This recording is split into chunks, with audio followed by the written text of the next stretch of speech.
It used to be that calling a film a turkey was an insult. Nowadays, there's actually an audience for some of the worst movies ever made. Baby, you are gonna go broke showing turkeys like these. Now we're talking turkey. Gobble, gobble, motherfucker. It's turkey time. Gobble, gobble.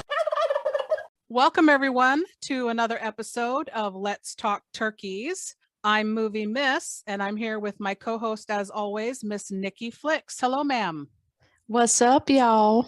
We are talking the 1988 turkey, The Kiss.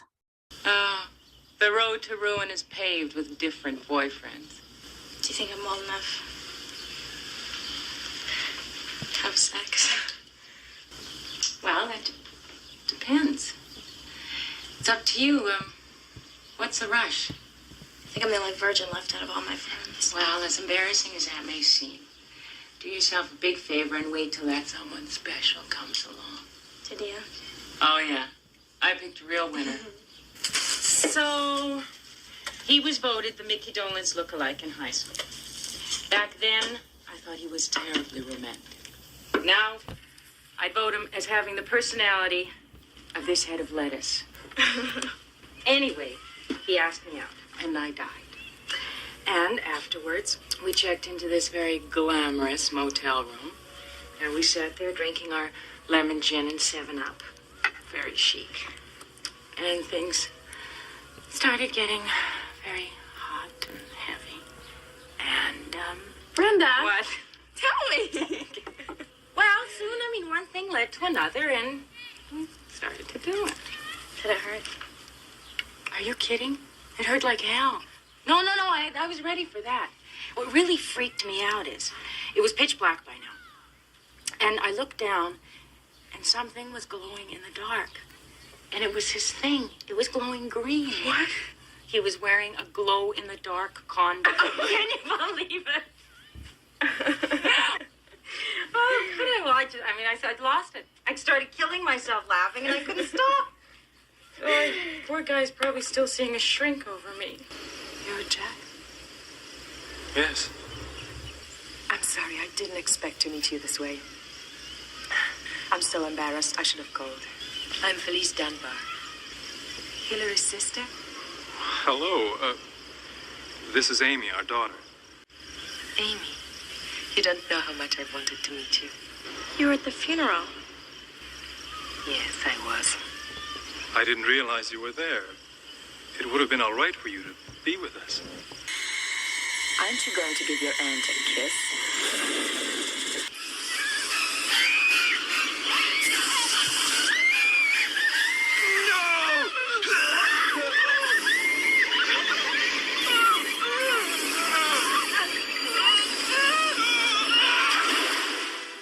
And for those of you that don't know, it's the one that stars Meredith Salinger, who was really big in the 80s. Dream a Little Dream. I think she started with Journey of Natty Gann. She was on a little tear where she did quite a few. And I want basically to start out with overall impression. I don't know if you ever saw this before, Nikki, if this was first time viewing or what, but what did you think overall? Oh no, I saw this as a child. I was probably a hair too young to see it. As a child? Yep, as a kid. This was one I do recall seeing before the year 1990. Sometime Wow. after it was released and was on VHS, it made its way into our house, probably through my teenage sisters. And yeah, me before the age of 12, somewhere between 10 and 12, I saw it. It left quite an impression, and it all came back to me when I rewatched. Okay, I was the same way. I hadn't seen it in many, many years, and it's very difficult to find. I can't imagine why it hasn't had a good DVD or Blu-ray release. Well, the operative word being good. This is true. So we were able to find it on YouTube, a chopped up version that had aired in the 90s on TNT. I think it was TNT, aired a show called Joe Bob's Monster Vision. Oh yeah, I lived by it back in the 90s. Loved it. Yeah, so this was on there on YouTube. You can find it, and also a full-length version dubbed in Russian. I I believe. believe it was Russian. So that's what we've got, folks. If I can find the link for the Monster Vision one, I'll put it in the episode description. But other than that, you're probably not going to find this, but we're going to talk about it anyway because it is a blast. Yes, definitely, definitely. It is ridiculous late 80s horror fun. All right, so we're talking about it qualifying as a turkey because it has a Rotten Tomatoes score audience of 42% and no score for the critics. So NA because it was never screened for critics. There you have that. Imagine that. Yeah. It has a runtime of 98 brisk minutes and was filmed in Canada on a budget of 2.5 million. It did 1.9 at the box office. And that's why we don't have a Blu-ray. They're still trying to recover their losses. Right? Directed by Penn Densham, who oddly wrote Robin Hood, Prince of Thieves with Kevin Costner. Alrighty then. I know. I was like, okay. Let's dive in. The IMDb plot for this film is after the death of her mother, a teenage girl is faced with bizarre supernatural occurrences when her estranged aunt arrives and begins to infiltrate her and her father's lives. There you go. So tense. Yep. All right. That's a good setup. That's accurate. I think so. I think so. When the movie opens, I love this. We get the TriStar logo. Very excited. Every time I see that, I get the feels of being a teenager. Yep. And then, okay. So our story begins and their words on the screen tell us we're in the Belgian Congo in 1963. Yeah. I was so sad to see all of those wild animals in the cages and those men carrying all the tusks. I was just like, oh. Yeah. Because I love animals so much. Yep. And you've got fancy, rich white people dressed in fancy white clothes who are on safari, ? I don't know. In Africa, they're there for no apparent reason. Right? And they're at this train station with this. Where are they going? What are they doing? Well, no. So apparently young Felice here has some sort of mysterious illness and could potentially die soon, ? But the dad's like, hey, go off to see these doctors with your aunt. Remember, no matter what happens, I love you. What? That's what not ominous. Yeah, he's setting us up for the terrible fathering that we will come to see in this movie, isn't he? Yes, like you said, we meet young Felice and her sister Hillary and their father, who's sending Felice off to be with her aunt. And like you said, I guess their mother is dead or no longer in the picture, so they're splitting them up because she's maybe ill. I didn't get that at all in the beginning, that she was maybe ill. They're discussing that she's off to see a doctor, and then when she's on the train with her aunt, the aunt's like, hey, you're 11 or something, and you're potentially deathly ill, but don't worry, I'm going to teach you how to flirt with all the doctors. No wonder Felice grows up to be a little slutty, right? Like her aunt's teaching her some things. Oh, those slutty aunts. Yep. It's a family tradition. It must be. So Felice, like you said, is like 11 or 12, and she and her aunt get on the train, and her aunt proceeds to show her this ugly ass statue with this Gene Simmons tongue, which yes, creepy still. Oh yeah, I refer to it as the voodoo talisman. It's a talisman, I guess is what you would call it. Okay. Yeah. She tells her it's been in their family for generations. Yes, of course. Passed down from generations of aunts who serve as mothers because mother has died. Okay. But there's some sort of creepy curse with this thing. Or did that pissed off woman who walked between the family, did she put the curse on them? I don't know. I don't care. Either way, something's really wrong with this talisman thing here. Yes, something is afoot. And we find out what it is briefly because that night when Felice is sleeping, her aunt is starting to feel weird. You see her acting weird. She grabs Felice by the neck and with blood dripping out of her mouth, leans in for what looks like is a kiss, but we don't really see what happens. That comes later. Yes. But you do get that money shot of the aunt's face. I live for I say it every time we have one. I'm a sucker for practical effects, and that's what I love about these 80s movies. You get that great shot of the aunt's face after after whatever happened to her has happened. But my question is, why don't they linger on that amazing face? Instead, you have like this lingering shot of Felice standing on the platform getting off the train. Go back to the aunt's face. That was creepy as fuck. I thought that too, this whole movie, and I was going to say something later, but I'll say it now. The director, God bless him, didn't know how to film a horror movie. He didn't know when to show the long shots, when to build the tension and suspense. It was a lot of quick cutting in the scenes that were supposed to be scary, I thought. So I thought this movie, even though it's cheesy and outdated now, even then it fails as a horror movie, in my opinion. If you're going to have these super cool practical effects, why not linger on it a little longer?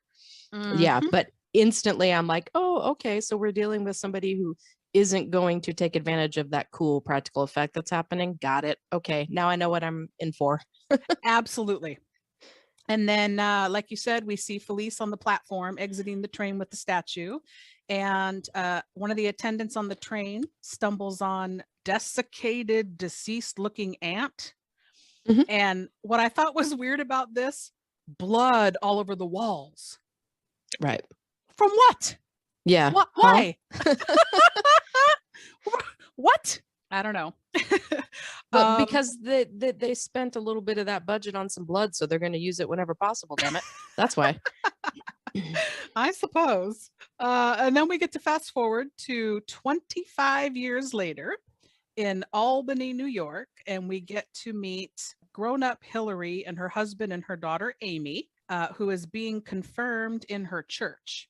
And then this is the religious ignorant part of me. Is that Catholic or what? What is that? Do you know? That's what it appears to be. Catholics, rather than just a good old, Christian whatever church, tend to love putting you in a white dress and making you go through ceremonial stuff. So, yep, Amy's officially a soldier of Christ now, which is great because she'll need all the help she can get later. Okay, I just wanted to check. I wasn't quite sure. It appears to be Catholicism. Either way, it's, that's very ceremonial. True. Oh, true. Stay with the theme in the movie of the ceremonies. Mm-hmm. So then we are at the backyard pool party at Amy's house. Yes, I love it. He's not like other priests. He's a cool priest. he's got his shades. He's rocking the short sleeve, sun's out, guns out. He's just taking care of these dead bugs that are falling on him because that bug zapper is just so huge. I wonder if it will be relevant later. I mean, I'm really noticing that thing, right? It's very obvious. Here's the bug zapper. Yeah. But yeah, the priest is hanging out, and Jack, Hillary's husband, just can't wait to molest her in broad daylight at a party where their priest is in attendance. This guy's pretty touchy-feely. Yeah, what the hell? Yep. What do you think of the conversation between Amy and her best friend Heather at the pool? I mean, they're talking about her mom being super religious, like it's this weird thing. Yeah, so Amy's friend Heather is kind of terrible here. Kinda? Because she enjoys it when her divorced parents fight or compete to buy her affections. She's a little bit of a hoe. We're starting to pick up here. But I just got to say, I did notice during this conversation, and yeah, Amy's mother, Hillary, uber religious, uber Christian, whatever you want to call her. In the background, however, in the pool, though, is that a tribute to Ramon the alligator I see? I saw that! You got Ramon the alligator floating around in this pool, and I was quite happy about it. But yeah, Yes. I Meredith Salinger, this is really your introduction to her here. And I like you, I remember her popping up a lot in the late 80s, early 90s. I was always a big fan of hers. She's a very normal or average looking girl, and she's not a terrible actress. So yeah, Agreed. Agreed. yeah, she's fun to watch. She's a good She's actress. delightful in this. Absolutely. She's only as good as her material, however, Right. Yeah. but delightful. But yes, and we're getting more gratuitous shots of the barbecue for no apparent reason. So with the bug zapper, and then okay, I'm gonna keep my eye out for this barbecue. Could be relevant later on. Could be. Could be. And then you got the phone ring in there. Yes. And Amy's off to answer it because, you know, she's 16 and has no idea her mother has a biological sister. Yeah, I thought that was super weird too. No idea at all. Yeah, none. And the dad's like, the dad knows about her, but he's never mentioned her. And he apparently also doesn't know the depths of what the issue is, why Felice got cut out of the family. So go ahead, Right. Mom, keep your secrets. Okay. So her mom takes the phone call and Felice tells her, I'm coming to town because it's time. Mhm. And then Hillary says no. And Felice says she has to. And Hillary hangs up on her. So then Hillary goes out and tells her husband, I'm going to make a soda pop run. Gotta go. And she pieces out. Right.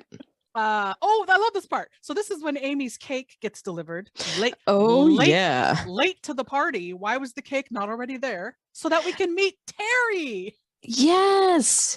Terry, aka Cake Boy.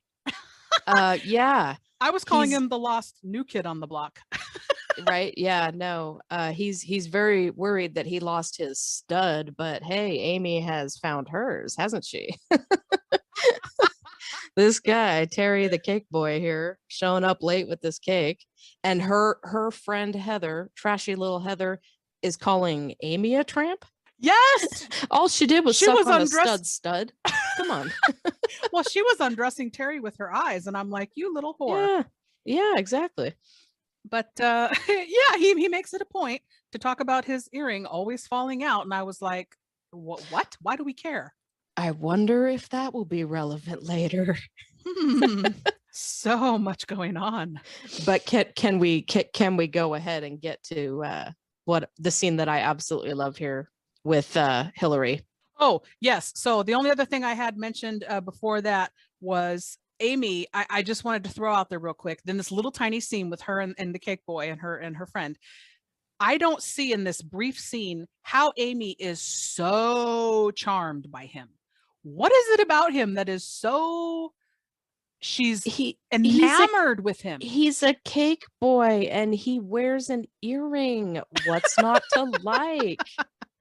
All right, fair enough. Because this is like all the introduction we get, and suddenly she's crazy about him, and I was like, "What? What am I missing?" But She's probably been stalking him at the mall, you know, on the reg. I mean, come on, as a teenage girl, there were plenty of mall employees that I regularly fixated my eyes on whenever I was there. She's probably been watching him a bit. That's a good point. That's Yeah. what the malls were good for. Oh, Terry, you cake bearing stud muffin, you. All right, so now we cut to Miss Hillary on her fake soda pop run. She is actually window shopping at a gun store or guns and ammo, whatever. Well, Felice is coming. Can you blame her? Yep, got to get the gun for that crazy aunt. So a truck swerves and to miss a car and ends up hitting her, sending her flying through the window of the gun store. The truck lands on top of her. We don't know what's happening because it's the way it's shot and cut. And all of a sudden you see her under and she's bleeding, but she's alive. Then some men go to pull her out from under because you think that the truck is gonna like explode or something. And you're getting this final destination moment where you're seeing all the things real quick. That's where this scene is the only scene where that rapid quick take thing works. It's anxiety inducing. You're seeing, oh my God, there's a spark over there. There's gas leaking over there. Something might fall. This wheel just keeps spinning like, oh my God, it's like final destination time here. All these things that could go wrong with the truck. Absolutely. And then this is the point where I cut from the Joe Bob version I was watching on YouTube and I hopped over to the dubbed version because Yep. it was not cut. And that is where I get to see when the men go to pull her out from under the truck, they actually pull her right off of one of her legs. Her leg stays behind. Yes. I love it. I was I like, love it. what? The gore and practical effects, super, super fun. So Yes. good. And Yeah. bizarre too, because it's only like for 2 seconds you see that they pull her off of her leg and her leg stays. But Right. they cut that out of the, cable version that they showed. Yeah. No, you get the feeling that they wanted the gore. They hired a really great makeup effects artist, but they didn't want to linger too much on any of it for fear of the rating system. Probably they couldn't go too far with it. But I freaking love that. Yeah, pull her away and her leg just stays there. I know, Ooh. it was so good. Yeah, the poor bitch definitely bled out. They couldn't save her life there. Yeah. She dies at the hospital. We cut to the funeral. Amy catches a quick glimpse of Felice off in the distance. She doesn't know who it is, but she sees her. Mhm. And then we fast forward to 5 months later. Amy and her dad are sharing this weird, cute little funny bonding scene at their swimming pool in the backyard. Yeah, and Amy is, shaming her widowed father for drinking vodka at 11 a.m. I mean, It was a come little on, weird of a- kid. He's going through this shit. I mean, she's just not old enough to appreciate the beauty of day drinking. And he It's is, only been 5 months. Yeah. Yeah, he's working through some things, but yeah, he's little weirdly close to her during this scene. And Mhm. we're starting to get the feeling that there are going to be a lot of gratuitous moments of Meredith Salinger in her bathing suit. And I like, yes. She's Come very, on. very well developed for her age. Yeah, she's a gorgeous body, but And come a on. white swimsuit, which you Why don't- is she yeah. always in this bathing suit? Like, and Mhm. dad's a little bit close for comfort. The whole thing's weird. I'm sure she can smell the vodka on his breath here. Yes. Well, as somebody who grew up in a household with a swimming pool, it was odd to get too close to anybody when you're a young developing teenage girl and you're soaking wet. I didn't want anybody touching me. So yeah, this was a Exactly. bizarre scene. Yeah, but the overall point I get from this scene, of course, is dude is day drinking and Amy's shaming him for it. So we have that. I like the next scene a lot. Amy is hanging out with her mom's best friend, Brenda, who is watching an old Marlene Dietrich movie from like 1932 on this teeny tiny little portable tube TV in her Yep. kitchen. Yep. And Um, as Amy enters, she's carrying this really huge chainsaw hedge trimmer type thing. Hedge trimmer, yeah. I wonder if that'll be relevant later. But anyway, yeah. So they're watching Blonde Venus, Marlene Dietrich. Right. Come on, gay and lesbian icon. I love it. And then the sight of Cary Grant makes Amy horny. So it leads to this great conversation that they have Yes. about sexy time and all these things. She asked if she's old enough to have a boyfriend. I'm like, what? If you have to ask, then I'm going to say no. Right. Well, I'm getting that the girl is maybe 16. Her bestie does drive. True. So yeah, it perhaps with her uber religious mother, Amy never felt comfortable talking about such things. But props to Miss Brenda here handling this conversation like a pro. I super appreciate that she's like not gonna shame her or tell her, oh no, you're just a baby. If the girl's about 16 years old, I mean, come on. Rather than her mom, she's giving good advice. She's telling her, you don't necessarily have to wait till marriage, but you definitely should wait, make sure it's somebody special. All the good things that a mom should be doing to a 16-year-old girl when she's asking about this. Yes, but I am going to Complete with her own story about that glow in the dark condom. Yes, and I am going to throw that exact thing up to you because Brenda is, I don't know, twice the age. She's maybe 30, a little over 30. Old enough to be her mother, yeah. Okay. So glow in the dark condoms weren't invented until 85, 87. I Googled it and I did a long history search on the history of condoms. And I found out way more than I ever wanted to know. Right. But I had to know because when I was watching this, I was like, what? There's no way when she was fumbling around as a teenager or even in her 20s that she had a glow in the dark condom. They didn't exist. So wah wah on the screenwriter for that. Yeah, bad. No, no, no. You're too worried about peppering in all these little things that are foreshadowing, and you neglected to realize glow in the dark condoms didn't exist when Miss Brenda was a teenager. Right. They were new when this movie was written. Right. But I love that Brenda isn't shaming Amy here for being curious and a little horny. She's just Agreed. not non-mom of the year, in my opinion, as far as how she's handling this whole situation. Oh, fucking Brenda is the MVP of this whole movie. Absolutely. In my opinion. All right. So now that I got that out of my system about the condom, we cut to the cemetery where Amy and her dad meet Felice at Hillary's gravesite. Hillary's headstone has a Latin phrase written on it, and I looked up the translation, and it says, I await the resurrection of the dead. I wonder if that's relevant in this movie at some point. I wonder. Could it be? And also, why would you put that on the tombstone? Do you want her to come back? Well, no, know, come on. You've like got gone to heaven, or yeah. This is an uber religious woman, potentially Catholic, hence the Latin. And yeah, people who die and believe in such things are anxiously, supposedly awaiting the resurrection, Jesus to come back and say, party time, y'all, So yeah, put it on your tombstone so that you don't miss out on that. Of course. I thought that makes sense, but also it happens to, be interesting phrasing. Yeah, I wonder if we're gonna find out later on that someone is in fact dead or something. I don't know. Maybe who isn't Hillary? I don't know. We'll find out. Well, back at the pool, they invite Felice back, and she and Jack are chatting as Amy gets out of the pool in her white swimsuit once again. And it's a good thing. Yes. Yeah. Felice puts this giant animal print scarf, oversized scarf, which is not practical on a wet human. Right. Yeah. Around her.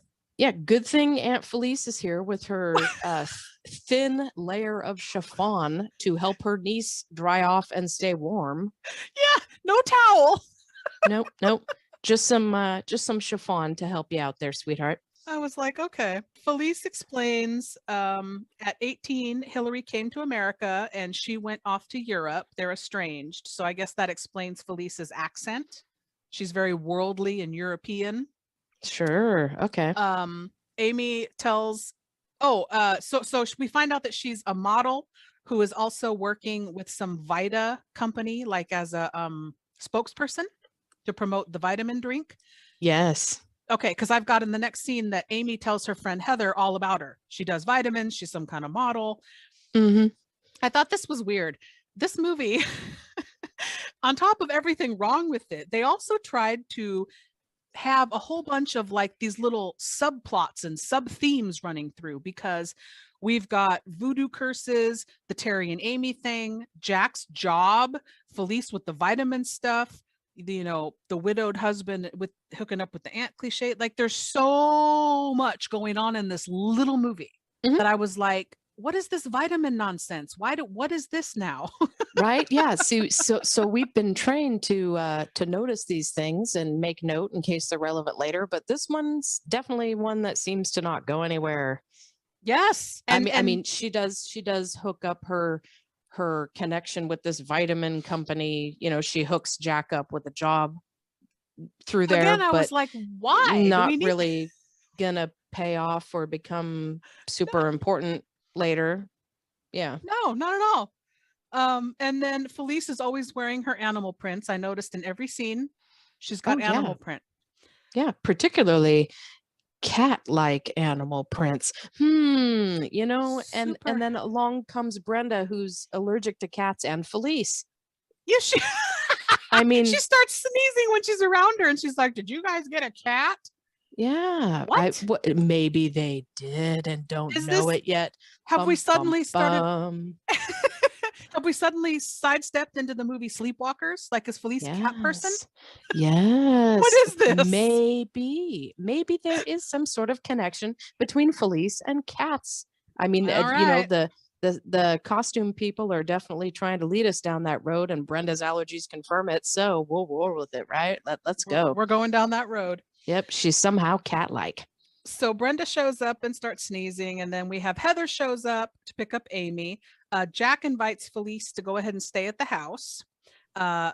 Amy, what is with her sweater in this scene with that big ass eagle? So can we talk about the fact that, in case you weren't aware, Amy is an all-American girl because she's either in this swimsuit or a sweater with a bald eagle on it. There is no in between for Amy. Oh my God. I thought, what teenage self-respecting girl, even in the 80s, wears that to the mall? The all-American one, damn it. That's why. Come on now. So Felice overhears Amy and Heather when they're leaving talking about how weird they think Felice is, or at least how weird Amy thinks she is, because she's always touching her and trying to bond with her. She's kind of creepy. She's trying too hard, and she's too touchy. So from this point out is when, rather than referring to her as Felice, she's just Aunt Touchy to me. Yeah, Aunt Touchy. She's definitely making Amy uncomfortable. For sure. And then the girls go to the mall and they bump into Terry at his cake kiosk. Mm-hmm. I got so much nostalgia vibes and good feels in this scene because I remember going to the mall and hanging out with my friends and seeing your friends who work at other places. Yep. So much fun. Doesn't help the movie, but it made me feel good for a minute. Right. And you've got this cool shot of that mannequin. It looks like it's bleeding and they're hanging it. When they're lifting it up, when they go into the mall, you're like, whoa, I wonder if a bloody face is going to become relevant anytime soon here. What's going on there? But the whole thing that we're about to get into here with what's going to happen in the mall, this is what I remembered. And for the longest time, I couldn't even remember what movie it was in, this scene, but it stuck with me. It kind of traumatized me. I was too young when I saw it. And to this day, anything around escalators and when I'm on an escalator, I think of this. Well, it stayed with me. Before we get to that, there was a 22-second scene that they cut back to of Jack and Felice at the house, and she's wearing yet another big animal print scarf. And they just, is that supposed to make her like, we're supposed to think she's exotic and worldly because she's dressing this way and has these scarves? I mean, no, it's the tying in of the whole cat thing. Wink, wink. Yeah? Come on, aren't you picking up on all these animal prints? Yeah. So is this where Felice has just got done aerobicizing? Is that where we're at with Felice? She's aerobicizing and she's all sweaty and she puts the scarf on because he walks in. It's good for soaking up, moisture, as we already found out. It makes a great bath towel. So there you go. Yeah, she's going to dry herself off with some chiffon. She's a model. Shit. She's a model, okay? And she doesn't mind that he barges in because she's used to being spied on by pervy men. She's a model. I've got it. I've got the word. Eccentric. Yeah. She's eccentric. Oh, yeah. And just a little slutty. Just a bit. Yep. And Aunt Touchy here, she's a little too eager to get rid of her sister's shit. Yes. This is where they kind of briefly discuss they need to start packing up Hillary's stuff. Yeah, and she's like ready to jump in and help out there, isn't she? Oh, big time. Then we cut back to the mall. The girls are on the escalator and Heather drops her lipstick. And it's so funny because Amy just goes, oh, leave it. Heather says, that cost $8. Yeah. I guess in the 80s that was a lot for lipstick. That ain't no Wet and Wild shit. That's the good stuff. She's got to go back for it. Right. And then her stupid ass necklace is gonna get stuck there. Her long necklace. Yep. And then we get this great shot. We see London, we see France, we see Heather's underpants. Bright yellow. Yellow's on. So okay, but between Amy in the swimsuit all day and then this gratuitous shot of Heather's undies, I'm getting the feeling that I'm seeing more of these underage girls than I really need to see. But hey, I thought so too. Let's just kind of get past that and get back to what's happening with the escalator there. She falls down and her necklace is stuck and she's getting dragged up the escalator screaming. Amy screams. Terry runs over. He's kicking the stop button, trying to get it to stop. And what I liked was the necklace was around her neck. And then as she's getting further and further up the escalator, all of a sudden there's 3 separate strands wrapped around her face like she's a Cenobite, pulling on her skin, and she's bleeding and screaming. Amy, she needs to go to the gym or something, because she was not strong enough to pull this little necklace chain. And I make jewelry as a hobby, and I'm here to tell you that necklace would have pulled right the fuck off. That's what I'm saying. Why in the hell is it still stuck enough to roll up and loop itself around the poor girl's face like that? That is quite a necklace. Ridiculous. Yeah, she must have spent more than $8 on that necklace, honey, because yeah, it ain't breaking. I get they wanted to go for a different kind of kill scene that had never been done before in a horror movie. Kudos to that train of thought. Execution, wah-wah. Not so much. Yeah, I could have used more gore, actually. If we're gonna have the necklace not break, why not really see it tearing into her skin a little bit? All you're really getting is the blood, but it's just, no matter how non-gory it is, this idea scared the crap out of me as a kid. It still freaks me out to this day. I think about it whenever I'm on an escalator, and then you do get that awesome moment of you see the top of the escalator and you've got bits of necklace, and there's a nice little chunk of her bleach blonde hair stuck in the top of the escalator, and ugh, that's gross. Yeah, that button that Terry was kicking, the emergency stop, never kicks in. Right. Well, so that's what happens freaky. when you call on Cake Boy to come save the day, Amy. All right. So cut to Jack and Felice now packing up Hillary's clothes at home. And Brenda and Amy show up, and we learn that Heather's in the hospital injured because of what happened at the mall. Amy gets upset because they're packing up her mom's stuff, and she storms outside and begins trimming the hedges. I guess that's a good stress reliever. Sure, why not? She's got hobbies. Well, Felice comes out, or Aunt Touchy, and decides to console Amy. Yep, a little too handsy again. Doesn't really work. Amy's not buying it, but let's see. Oh, we cut to, lots of cuts. Cut to Jack and Felice at the Vita lab. And yes, they have monkeys in cages for their lab testing, which made me sad. I mean, I know that happens, but it still makes me sad. Right. But the important thing to note is the monkeys are really freaking out about Felice, aren't they? I mean, they're reacting to her like some sort of wild animal just slinked into the room. They're really freaking out. What's that about? Maybe she needs to stop wearing the animal prints. It's really triggering these poor little monkeys. You stop bathing in animal pheromones. Yeah.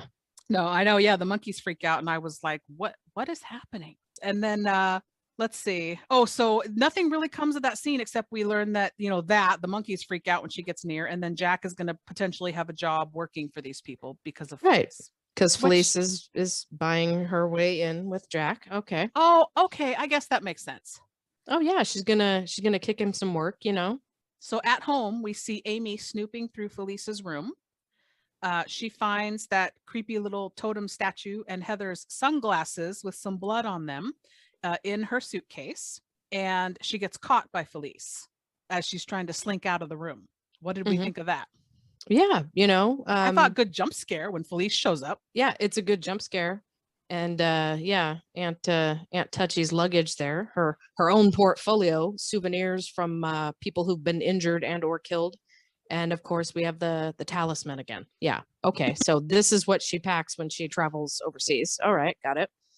But just before that, before she snoops around the luggage there, it's bald eagles or swimsuits for Amy. She's in the pool again before she goes in there. And then you have this ominous shot of that pool skimmer, the filter that floats across the top of the pool, picking up all the scum. I really get the feeling I'm what could go wrong with that pool skimmer? Why is my attention being drawn to it? But I'll make a note and move on. And then, she's digging through the luggage there, and who doesn't carry around their own portfolio in case work pops up, right? Just a bunch of selfies. Yeah. And she tells Amy, I collect African talismans. It's my thing. So don't sweat it that you found that weird statue. Yeah. It's she mentioned something about it being the family legacy or what have you. It's okay. Thank you for clearing that up, Felice. The family legacy is voodoo, death, carnage, jealousy, sex with a hint of incest, question mark. I don't know. And scarves. Yep, scarves. Yeah, lots and lots of chiffon. So no wonder Hillary was uber Christian if that's your family legacy, right? Oh, good point. They did have to spoon feed us that at the beginning, and I thought it must be relevant. It's a theme with this movie. Lots of Yeah. things that we need to make a note of that could be relevant later. Well, Amy decides she doesn't like Felice. She tells her dad, I have a bad feeling and I want her out. And that night, he's going to brush all that off. Yeah. Brushes off her. I love that. My friend's bloody glasses are in her luggage, and he's just going to brush that off. Brushes it off. Yeah, have another drink, Jack. Well, that night it's all stormy, and Dad goes down to the kitchen because he hears a noise, and he gets startled by a rabid cat that magically jumps out of his cabinet in his kitchen and flies out the window, shattering the window, or the window was open. We have I just refer to him as Rabid Cat. So what we is have that? Rabid Cat up in this house, right? And it's a good thing for Rabid Cat that he has superpowers and he can jump through glass. Did he break the glass? Okay. Is that going to be relevant later? I don't know. We'll find out. But yeah, so cats can jump through glass. Yeah, I'll make a mental note on that. But yeah, what is going on with the cats? And Aunt Felice, is this her pet that she's been hiding in the house? I don't know. I'm so confused. Is it Felice in animal form? I can't figure it out. That's the only thing I could chalk it up to, was maybe she snuck this cat in because it's her familiar. He helps her out. Yeah, I was like, maybe she's a witch and this is her cat. Like I had so many thoughts going through my head of what possibly could be happening, and I didn't want to wait for the movie to tell me. I was guessing. Right. Felice tells Amy that she's going to go ahead and go to a hotel the next day because it finally stopped raining. Yeah. These people are not in New York. That's bullshit. They're in Southern California, where rain is like 3 feet of snow. You can't go get a hotel for the night. It's raining. Yeah, I was like, I guess, okay. She decides, today's the day. We're going to go. Yep. And Amy's like, don't let the door hit you in the ass on the way out. So I know. So Amy goes to school. Jack goes ahead and takes Felicia to the Bone Zone. Right. They hook right the hell up. Yep. Father of the year. There we go.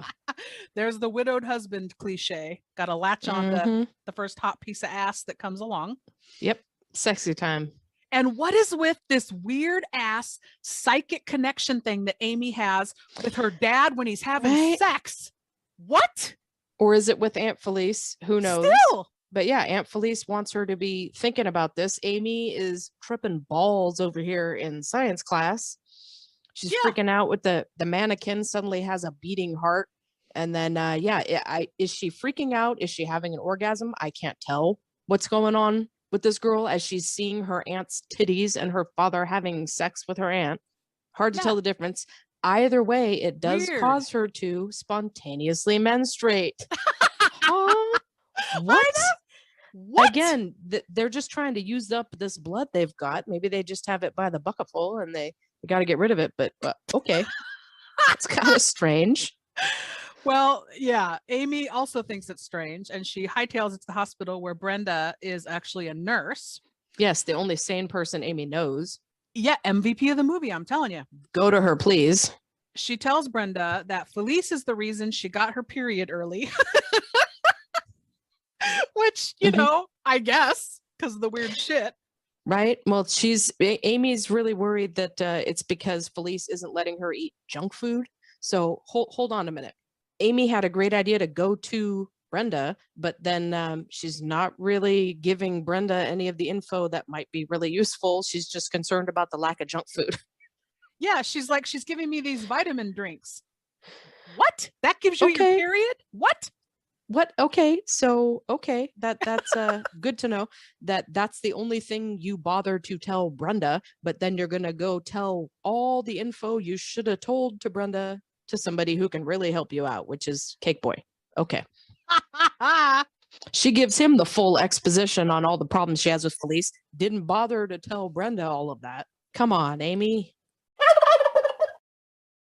So we get a quick scene of Jack officially getting the job offer from the Vita people. Mhm. And then we cut back to, like you said, Amy going to see Terry, unloads on him, just word vomit, everything that's going on.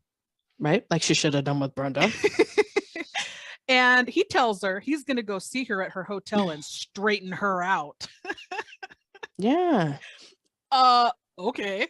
He's a stud. Why do you think she's got this big old crush on him? Come on. Yeah. Well, he gives her, I don't know why, because then he gives her this weak ass kiss goodbye. I was like, I hope that wasn't her first kiss. That sucked. Right? Well, he's telling her, okay, you just told me all this awful stuff going on. I'm going to step in. And then she's like, no, trying to refuse his help. Bitch, do you want help here or not? Like, Amy, come on. Well, Terry goes to the hotel and he uses the tried and true break-in method of hotel rooms, which is a credit card in the door. Mm-hmm. It's the 80s. It totally works. So he sneaks in and he sees Felice naked but painted up and got necklace and weird shit on, doing voodoo or some shit. And then we see Church the cat sitting there and hisses at him and he runs out of the room. I told you he's her familiar. So this is confirming that. Okay. Yep. Go Google it if y'all don't know what a familiar is and what they do. Well, but so is she a witch then? Yeah. So she's practicing like voodoo witchcraft here. So now we're which is it? Pick a lane. We're it is a form of witchcraft that is based in voodoo. It's voodoo witchcraft, what she's doing. The talisman and the cat is all a part of it. So now all these things are starting to come together. Okay, I see what's really going on with Felice here. Okay, but I'm going to tell you this. I'm going to tell you this as layperson who did not Google all of that information. You're watching the movie and you're going, what is happening? If you happen to not be someone who's in the know about, most people aren't, I would think. Right. Well, you've got a white, vaguely European supermodel who is practicing African voodoo witchcraft. That tracks. It's a little hard to pick up on all that, right? Is the overall message supposed to be that cultural appropriation never has a good ending? Because this is what the hell is this woman doing here? Okay. Yeah, she's practicing thoroughly confused. African voodoo witchcraft. Got it. Yeah. Check. Move on. Right. Mm-hmm. Mm-hmm. So he runs out and calls Amy from a phone booth. Anybody watching this now for the first time who's like under 30, I love it. I want to know what they think. So yeah, for the under 30 crowd, we are the generation raising them. So they are aware, I can attest to this, that payphones existed before cell phones and that's how you would get a hold of somebody. So yeah, he's going to run to the payphone, but what is he realizing? Is it his stud earring has fallen out? Our stud has lost his stud again. And what a bad place to do it. Yeah, you lost it in front of an African voodoo witch white European lady. That's awfully convenient for her. Exactly. Yeah. So he tells Amy, meet me at the park, and he hangs up. So Amy's dad is going to take off on a late night, one night, overnight business trip. Yes, because with everything that's happening, you are apparently aware that your daughter skipped school. You thought it was because she's hanging out with a boy, and now is the perfect time to leave town on your monkey business. Jack, come on. Okay, but it's pitch dark out at this point. Yeah. And he says, it's one night, I'll be back tomorrow. Yep. He's leaving for an overnight trip at about 9:30 p.m. Okay. I roll with it. Now he does need to work whenever he can get the work. He's the sole provider, and those Fritos and Cokes aren't going to pay for themselves. Amy needs her junk food. Or the vodka. This is true. Yeah. He goes up to say goodbye to Amy, and he lets it slip that he's seen Felice naked because she says something about her back, and he says, oh, it's just a birthmark. So right. I love this, so inappropriate. In a movie chock full of inappropriate things, this was the topper for me. I screamed out loud and lost my shit. She smacks him or punches him and says, you fucked her. Yes. What? You don't say that to your dad? Well, she had the unfortunate incident of being able to see it. And now it's confirmed that she was not just hallucinating or thinking about it. She was actually seeing it. It did happen. So yeah, this is not a 12-year-old. This is a 16-year-old girl. As someone who has dealt with one of those, yeah, that She's she's gonna need incensed. Therapy. This really did happen. You really did fuck my aunt. Yeah, she's gonna let him have it. And then what does he do? I love that he smacks her back. Hauls off and smacks the shit out of her. Okay. I was happy with that, honestly, because I felt like she had no business confronting him and smacking him either. Like, it was two wrongs make a right. Agreed, but he's gonna haul off and smack her because she's very upset that he screwed his own sister-in-law. This escalated quickly, pun intended. I mean, come on. So any redemption that we might have been starting to feel for Jack, the fact that he didn't leave, he came up here to talk to Amy, it's officially canceled because yeah, he hauled off and hit her. I don't care if my kid smacked me one. I'm not going to smack him back, not like he did. Jack, you're really falling down on the job here. Like I said, bad fathering. It's one of the themes of this movie. Well, we get to cut to Felice doing more voodoo with Terry's earring. Yes. What could possibly go wrong here? She sicks Church the cat on Terry, and we get crazy cat cam. I love that. Yes. Yep. I'm just waiting for, crazy cat cam. Yeah, cat's there's blood dripping down the talisman's tongue. Cake Boy's in some serious trouble. The cat is apparently very heavy. He's like putting a dent in the roof of this car. Well, when they were cutting back and forth between that and her doing the ritual, my eye kept going to the monkey head on the table next to her statue, and then a little ball of what looked like baseballs. What? And yeah, I was like, what is happening? Feeling like there could have been some sort of backstory with the whole monkeys in the vitamin place that just kind of didn't make it into the final cut of the movie. But anyway, they put everything else in here. What's one right? more? Yeah, we have a few dead leads that don't really pan out. Oh, but back bizarre. to Rabid Cat, damn it. Church the Rabid Cat is causing all kinds of chaos for this poor kid while he's trying to outdrive the cat that's on the roof of his car. I don't know, but he's got to jump out of the car. Got to jump out of the car. Yeah, the cat gets in. Yeah, which forces him to want to jump out to escape the pussy from hell. So when he's standing there, he gets run over instantly by a giant semi. Yeah. Wish I could have had a little bit of gore with that moment, but yeah, bye-bye, Kick Boy. Yeah, we get nothing except we see his well, it's supposed to be him just getting pushed down by the tire. Right. Under the tire, and then it's a quick cutaway. So no blood, no nothing. Yeah. So Jack goes next door to Brenda's or wherever she lives. I'm assuming it's close by. Oh, it's real close by. Okay. So he's there and he's saying, I've got to go to work and I'm worried about Amy. And Brenda says, oh, I'll take care of her. Don't worry. We'll paint our toenails or whatever. Yeah. Did she catch something from Aunt Touchy? And I love that Brenda suggests the only thing you could catch from Aunt Touchy is an STD. And then he makes a face like, yeah. So you've got friends in the lab, right? Can I leave you with a urine sample? Not at 10 o'clock at night, you can't. Right. And Jack apparently is sober enough to recognize that maybe he needs some sort of therapy or mental help. He mentions that here too. Yes. Well, and then we get a quick cutaway to Felice noticing that nasty patch on her back is getting bigger. And then we cut to Amy at the park. Terry's not there.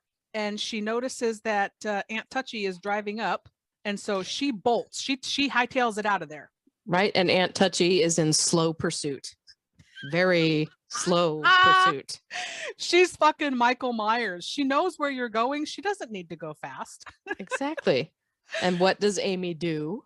Where does she go? Oh, I think she runs into a nearby church. Yes, she wants sanctuary. Oh, I love it. And the priest tells Amy that her mom always thought Felice was some kind of witch.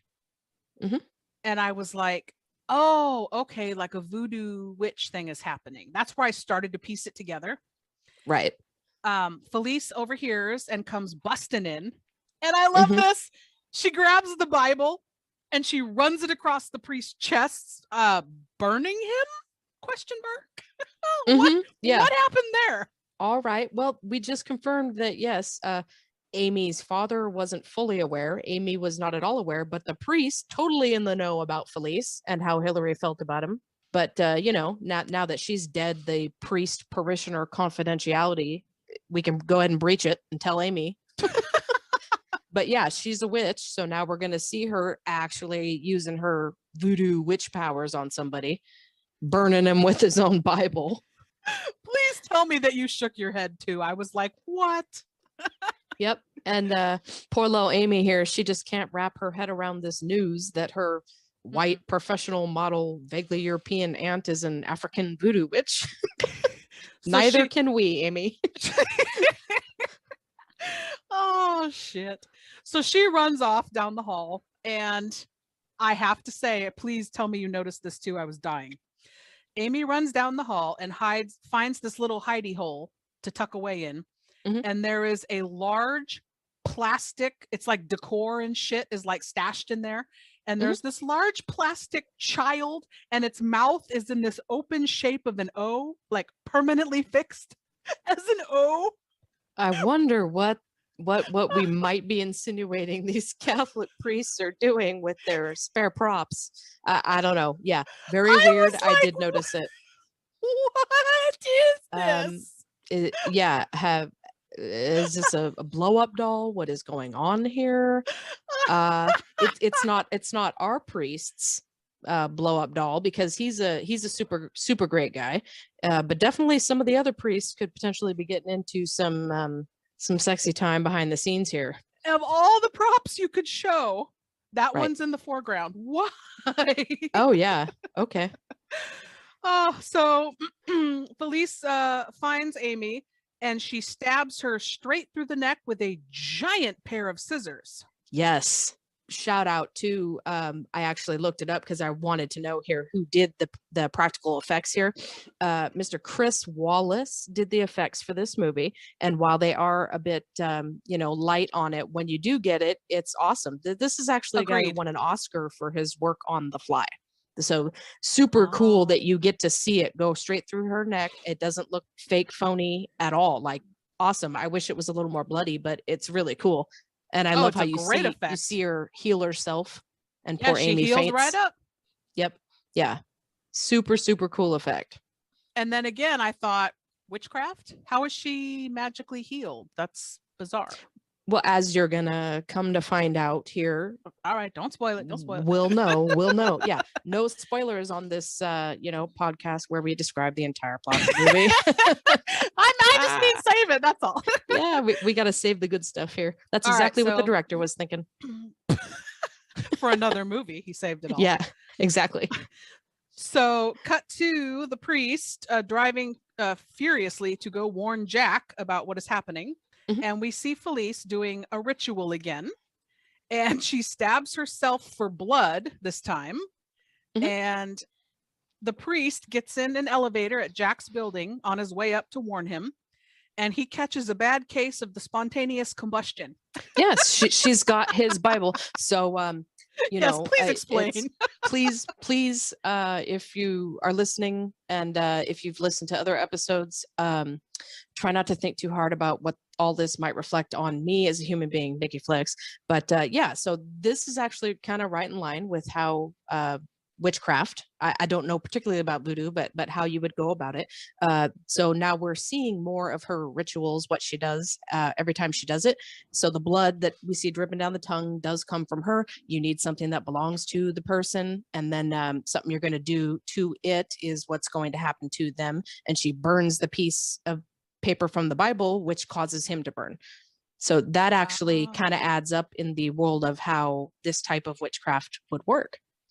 I just don't understand why Felice bothers going to all this trouble with all these elaborate, crazy ass deaths, and the pussy from hell and the fiery death. It's so elaborate and so crazy. I don't see the point in any of it. How it helps her get to her end goal. You're not a vaguely European supermodel voodoo witch, so of course you don't get Not it. in this life. I mean, it's a really tight box that this woman fits in, and not many people can relate to what Felice is doing and why she's doing it. I really want to hear from the people that can. Yeah. Any vaguely European supermodel white African witches out there, please email us. Yeah, please send us an email and tell us about your struggle, so we can understand it better. Now, I am no medical expert.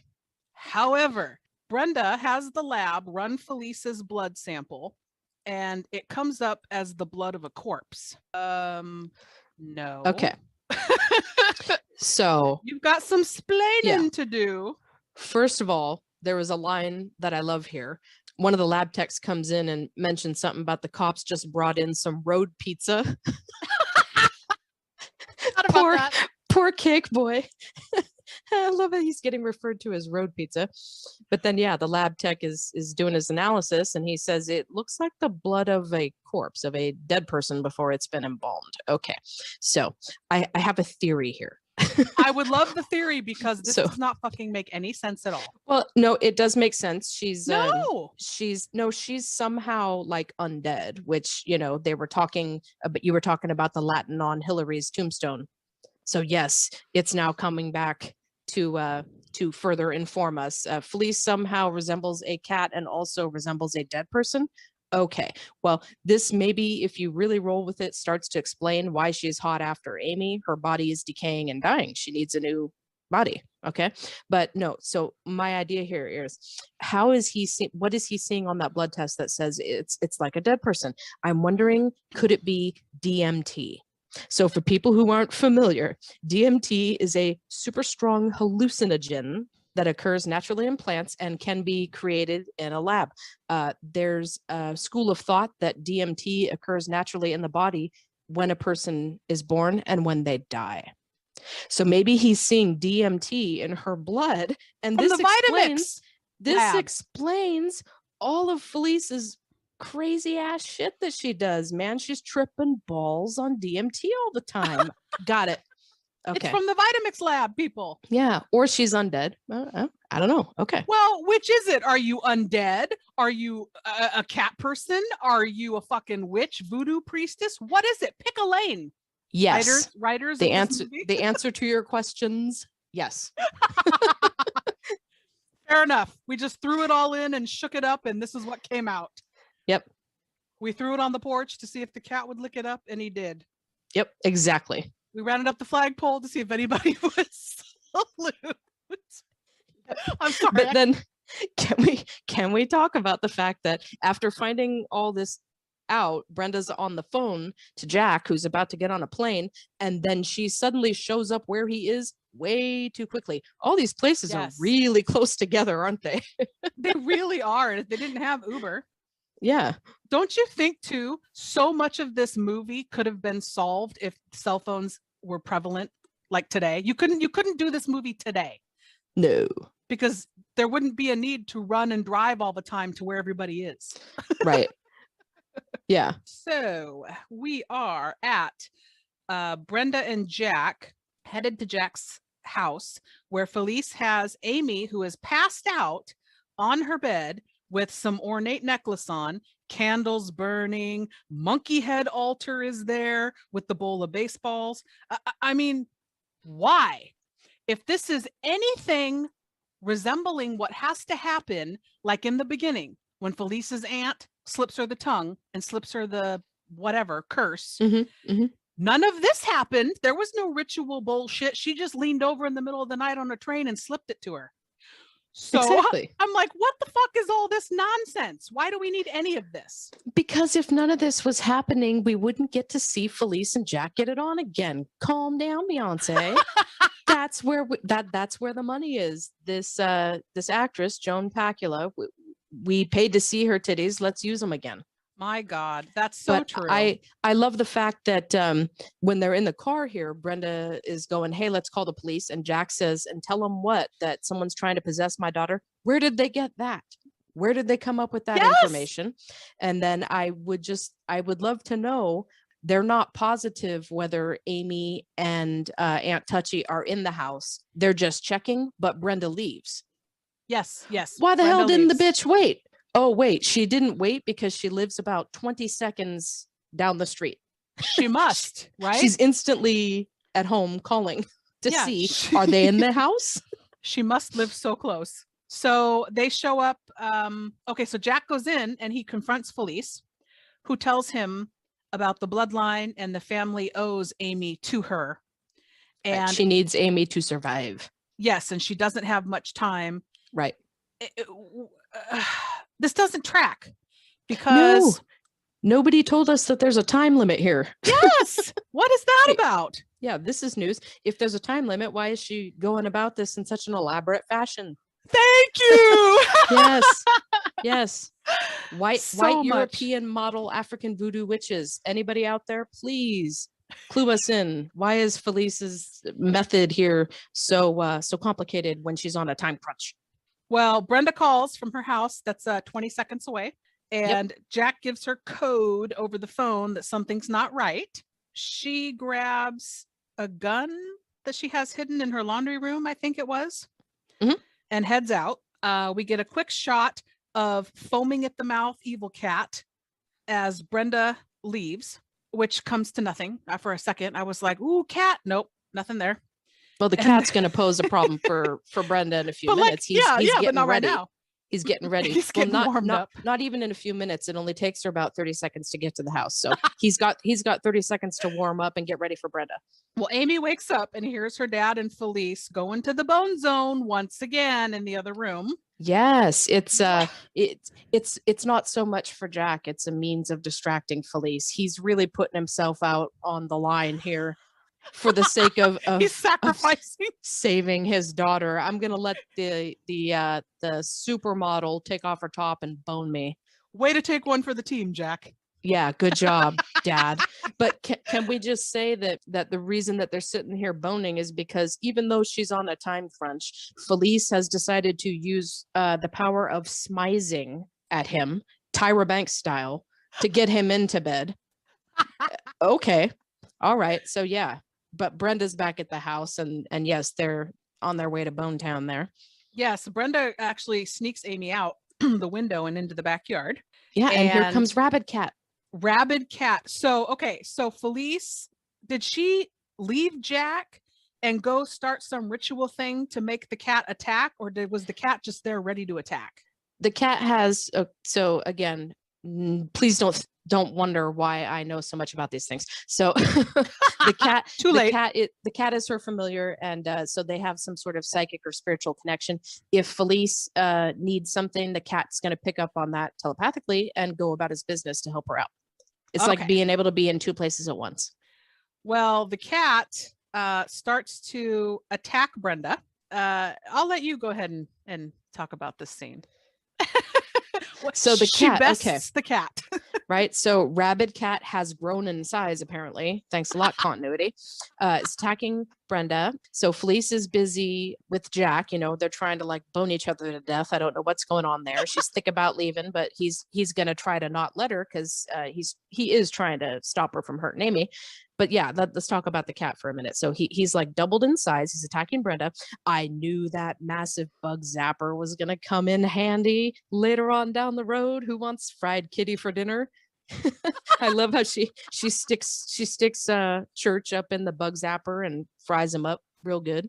Fries him all to hell. But then Felice got loose, of course, from Jack's clutches. And bitch is crawling across the roof like a cat into the greenhouse, and she busts through the glass just like Rabid Cat did earlier. That one came back too. We're starting to get the payoff here, aren't we? Here come all the things we were getting set up for. Wee! Except I was frustrated though, because she confronts Brenda right there and says, you can't kill something that's already dead. So again, my mind went, oh shit. Like I was trying to do long division. I couldn't think. Doing the math. Yes. No, they confirm with the blood test that she's a corpse, a dead person. Yeah. Through the, so she's a dead witch voodoo priest. Something. Okay, so yeah. What? Amendment to our earlier call out to the listeners for help. You must also be undead. Be an undead, vaguely European white supermodel who practices African voodoo witchcraft. Gotta be undead too. That is a niche market. It sure is. But Brenda shoots her in the face and it doesn't seem to do a whole lot to her. No, nothing. And that's when I was like, Yep. what the hell? And So then she- here, Yeah. go ahead. She throws Brenda right over that barbecue. The barbecue. I love it. Everything's just paying off. We were set up to worry about all these things, and here they come, rapid fire. That propane tank Yes, the propane gets tank.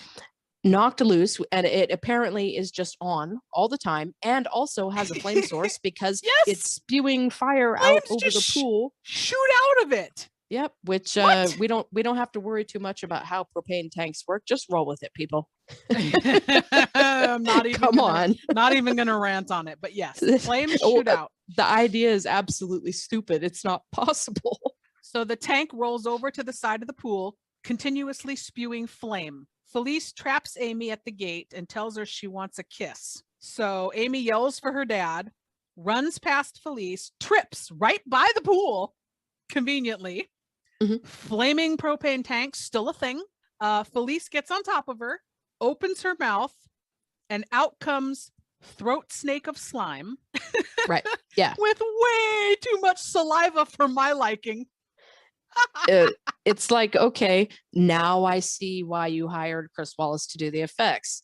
That's really cool. It's what we couldn't quite see in the dark in the train in the beginning. The Yeah. snake thing coming out of her mouth, and oh, the kiss. I get it. You really want to, slip her the serpent tongue when you give her the kiss. Got it. The title of the movie makes sense. Everything's just falling into place. Yeah. Too bad it took over 90 minutes to get there. I know, but we're having a good time. And the damn throat snake looked so much like little Jason spirit from Jason Goes to Hell, the Final Friday. Right. It looked Which like came, that. came out after this movie. Be Yeah. interesting to see who did the effects on that one. But yeah, you've got the skin coming off her back now too. Like, oh, that's what's wrong with her back. Bitch is dead. Okay. Yeah, it's pretty gross. And so yeah, more of the nasty practical effects that are cool. Yeah, Jack screams no when he sees what's happening, and he grabs Felice and they tumble over into the pool. And then Amy grabs that hedge trimmer. Here it is. Oh my God. It's just it's amazing. All these things that we were thinking about earlier are really coming into play again. I just love it. I mean, it couldn't have been something that was just already sitting by the pool. We had to show it earlier. So you go, oh. Yeah, on the list of about 50 things that we were set up for, we're going to see about 8 of them pay off here. The rest of them were definitely false leads, and I'm a little pissed, particularly the pool skimmer. Yeah. Along line with the escalator, could have done something cool. Maybe it was planned and didn't happen, but I'm feeling a little ripped off. All the things that are paying off here, but yeah, that chainsaw hedge trimmer thing. She jumps in the pool and runs Felice straight through with it, straight through the abdomen. Mhm. And apparently corpses now bleed. Well, the serpent thing exits her body.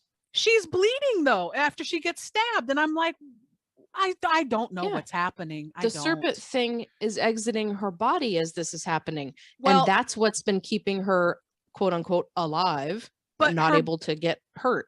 Oh, so my head hurts. This serpent thing All right. in her body, if it's not in her body, she starts deteriorating, decomposing, bleeding, dying here without it in her body. Well, I'm guessing that's right, because Felice tries once again to shove that tongue demon into Amy's mouth. And as Amy's screaming, her mouth conveniently opens right around its little head. Uh-huh. Yeah. Mm-hmm. Dad reaches over, grabs it, yanks it out of Felice's mouth. Oh yeah. So that's where I wrote in my notes, I guess that's what was keeping her alive. Then he runs, moves to the side. Amy gets away. She's starting to climb out of the pool, and Felice looks very desiccated and gross. Yeah, she's starting to look like a fresh zombie, and I love it. I love the makeup. Yeah, but she Yeah. jumps up for a jump scare at Amy and then sinks down into the pool, sinks away. So this scene is where I officially lost all my shit. I'm going to tell you right now. I jumped up. It took you this long? It took me this long. I jumped up and went, oh my God, tell me you didn't lose your shit. Okay. Jack holds the little tongue demon into the flame of the propane tank to burn it Yes. and kill it as his Kill it. hand is melting. Kill it with fire, Jack. The demon tongue is screeching, and then it turns its little head full of teeth, looks at him and goes, And it looks like a piranha or something. What the? what? It laughs at him. Yeah. I paused it and got up and jumped up and down screaming. I So did not know what was this- happening. This is the family legacy. This thing is living in the dead bodies of the women of this family. It inhabits, takes over their body, kills them, and has its kicks in a woman's body. That's what this thing does. That's the thing behind the wheel with Felice. Felice isn't there. Felice, the person, has been dead since she was 12. This thing is the one that drives the car. So yeah, it's got a consciousness. It's got a sense of humor. Clearly. Even outside of Felice's body. and it's got piranha teeth all of a sudden too, which I loved. I fucking lost my shit when he laughed. I Yeah. was like, are you serious? Because I guess he knows the flame isn't going to kill him. Yeah. But anyway. And, okay. and Brenda's busy trying to lift Amy out of the pool, but she's just too slippery and wiggly. And never mind, there's a ladder 1 foot Yes! away. I was just going to say, she's literally next to the ladder. Yeah. What? Come on now. Yeah, Amy's just been coated in butter or something and can't get out of the pool. Well, Jack decides that he's not going to kill that thing that way in holding it in the flame. So he gets out. I guess the tongue thing is in the pool and it starts to head towards Amy. And he's screaming for Brenda to get her out of the pool. And like you said, she's right next to the ladder, but Brenda's trying to pull her out. Right. And she does get her out as he's picking up his flamethrower / propane tank. Yes, but then she second. Inexplicably falls back in. And Yep. all I can think of is, Austin Powers. Oh, I fell. Oh, I fell again. Like, Amy, come on, bitch. You were on the cement. Why'd you fall back in? And she's so proficient in the water, as we've seen numerous times in this film. Exactly. She just And can't then, get out. And what happens with the propane tank? Do tell. So he tosses the flaming tank into the pool, which proceeds to set the surface of the water on fire. And then it sinks to the bottom, still flaming, and explodes. Yes, apparently we're in Bikini Bottom because fire underwater is a thing. And it then explodes for Yeah. no reason. Can we talk about the fact that the surface of the water's on fire as if the top of the water isn't water, it's like liquid propane, and then the water, the fallout from the explosion, rains down and puts the top water fire out. What? What? Yes. I love it. It's so stupid. I love it. But he held this thing into the flame and it didn't die. In fact, it taunted him. Right. But the explosion fire in the pool killed it. Explosions are really good at killing toothy water creatures. Come on, Jaws the Revenge. Alligator. It's the way to go, alligator. Yeah, come on now. Holy shit. Yeah, I love that the water falling down from the explosion put out the propane fire on the surface of the water. Well, then you have that cheesy end hug between Brenda, Amy, and the dad. And he's like, she's all, I love you, Dad. And he's like, it's over. How do you know? How do you know? because they blew up the serpent toothy piranha voodoo thing. They blew it up, man, with the magically exploding propane tank. And thankfully, while Jack was busy throwing it into the pool, Brenda did manage to get Amy's slippery ass out a second time and protect her from the blast. So all I can say is fuck off, Jack. I submit petition for Brenda to gain sole custody of Amy, please.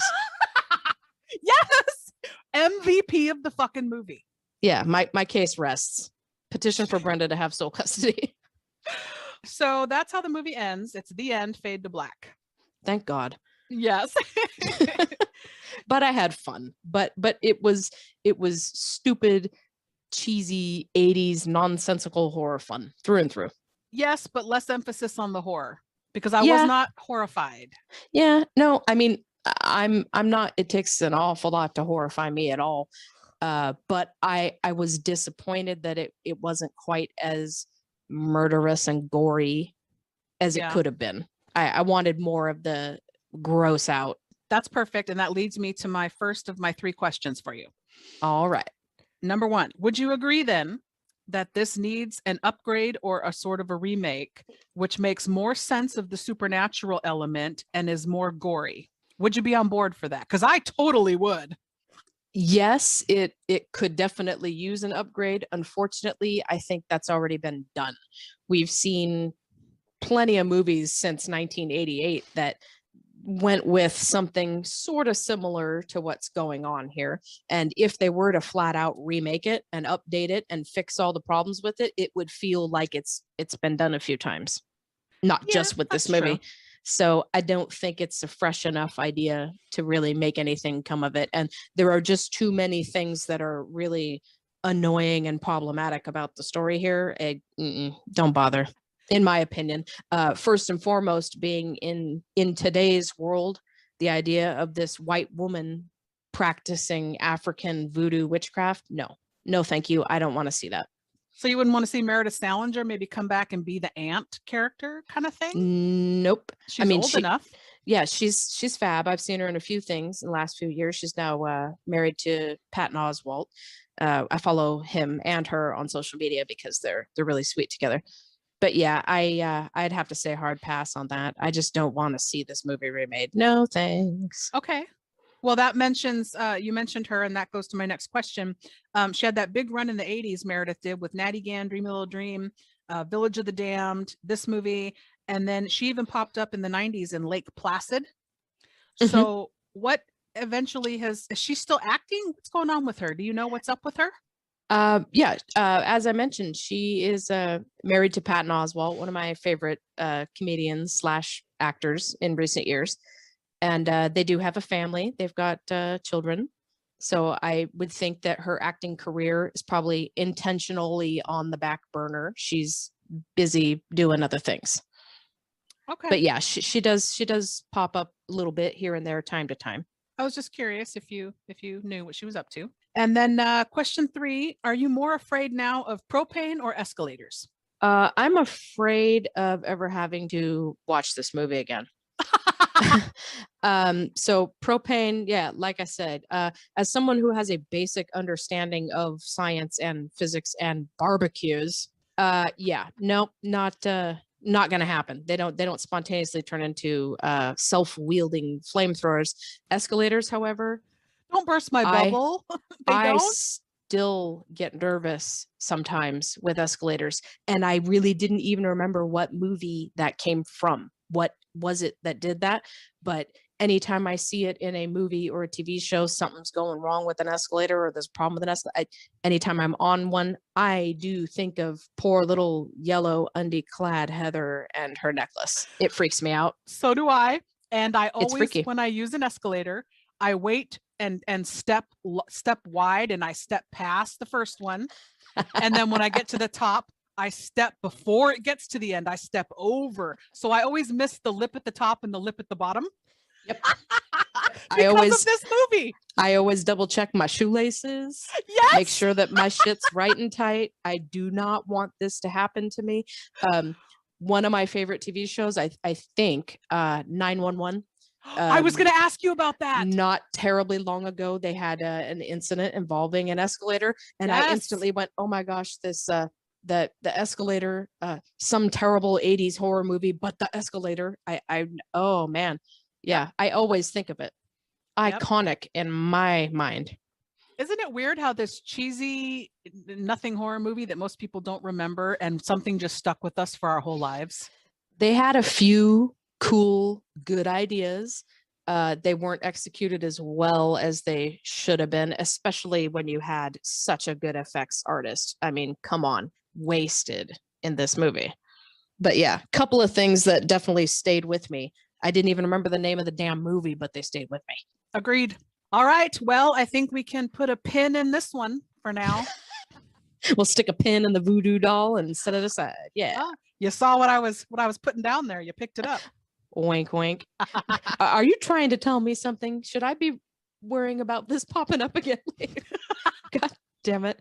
I'm tired of doing that. This movie was mentally exhausting.